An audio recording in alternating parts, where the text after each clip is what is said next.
Gee here, your nutrition evangelist and wellness specialist. I put the fun back into being healthy.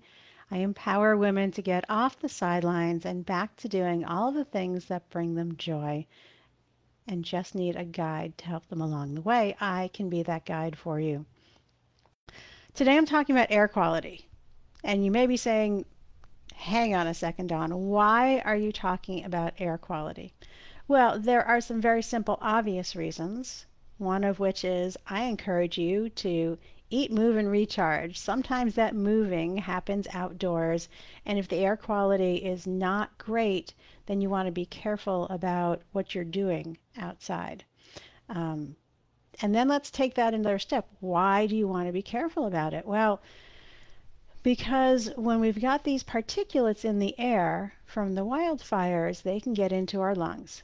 And some of them are so fine you don't even see them. They are causing the haze and the funky sunsets that you see in the news and maybe even in your town. And what happens is that sometimes they get into your lungs, into your bloodstreams, and they cause inflammation because you've got something in your body that's foreign. And so your body responds to that. It produces an inflammatory response. And what happens when we are in a constant state of inflammation? Well, um, it impacts our immune system.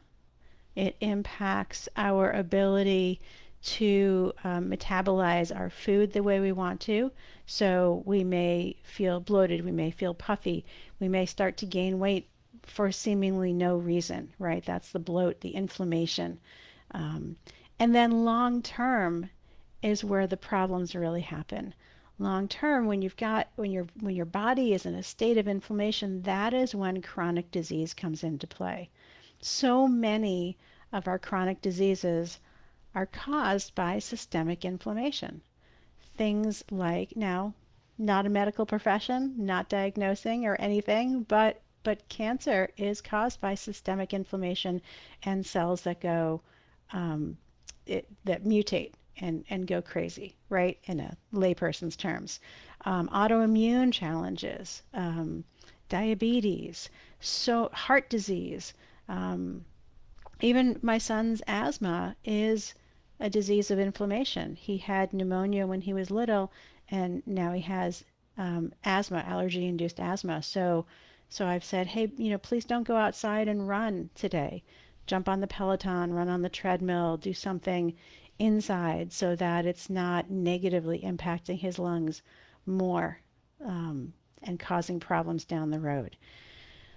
Other things about inflammation, right? So with air quality, it's a factor. I definitely want you guys to be aware of the long-term repercussions.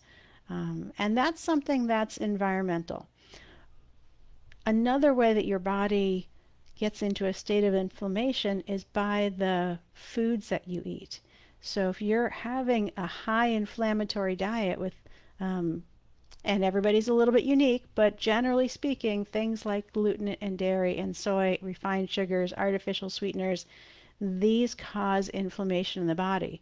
So if you add that into the environmental factors, well, then we are increasing our risk of being subject to chronic diseases long term. So these are the kind of things, and I don't jump into the science of things terribly often, but these are the things that I think about, and these are the things that I work on with my clients. And this is why we talk about reducing your inflammatory profile.